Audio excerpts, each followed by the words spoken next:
श्री स्वामी समर्थ हे फक्त नाव नाही, ही एक श्रद्धा आहे, एक आस्था आहे, एक प्रेरणा आहे। म्हणूनच मी दररोज थोडा वेळ काढतो आणि रस्त्याच्या एका कोपऱ्यावर बसतो, हातात एक वाटी घेऊन, पण भीक मागायला नाही, तर समाजाला बघायला, समजायला आणि गरजूंना काहीतरी देण्यासाठी। त्या दिवशी सुद्धा मी तसाच बसलो होतो। तेवढ्यात एक साडी सुशोभित आजी माझ्याजवळ धावत आली। काही समजण्याआधीच तिने माझा हात हातात घेतला, कपाळाला लावला आणि रडू लागली। हमसून हमसून माझ्या गळ्यात होऊन तशीच रडत होती। त्यावरचे लोक फोटो काढू लागले। कुणाला काही कळेना, मला तर अजिबातच नाही। बराच वेळ शांत राहिल्यानंतर आजी म्हणाली, माझं सगळं मी मुलाच्या नावावर केलं डॉक्टर, घर, जमीन, पैसा, पण आज तोच मुलगा मला हाकलतोय।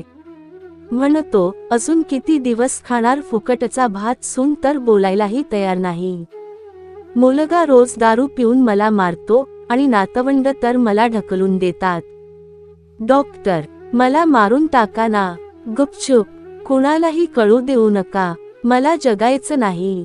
ती आजी, जी पोटात 9 महिने बाळ वाढवते, अंगावर घेते, तीच आज स्वतःच्या पोराच्या भीतीने थरथर कापते।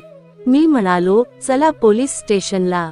ती म्हणाली, नको रे बाळा, त्याला मारतील ना, माझं बाळ आहे ते, मला त्याला त्रास द्यायचा नाही। मी गलबलून गेलो, तिच्या गळ्यात पडलो।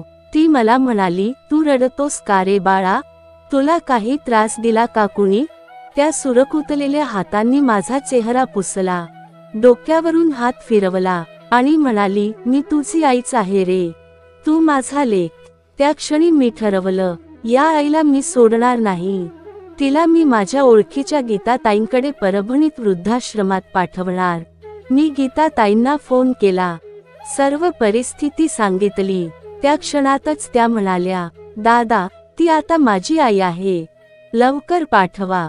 ती म्हातारी डोळ्यातून पाणी आणून म्हणाली, साडी सोळी नको रे, फक्त 2 पोत आण, तुझ्या जावयाला काहीतरी द्यावं लागेल ना। मी हसून म्हणालो, आई, तू नववधूसारखीच आहेस ग। ती जवळ आली आणि माझं डोकं खांद्यावर घेत म्हणाली, सोन्या, तू मला पुत्रासारखं स्वीकारलं, ईश्वर तुला आशीर्वाद देवो।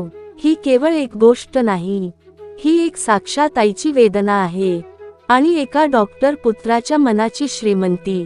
चला, आपण सर्वांनी प्रार्थना करूया, या आजीला दीर्घायुष्य लाभो आणि डॉक्टर दादांना त्यांच्या कार्यात श्री स्वामी समर्थ यश देवो।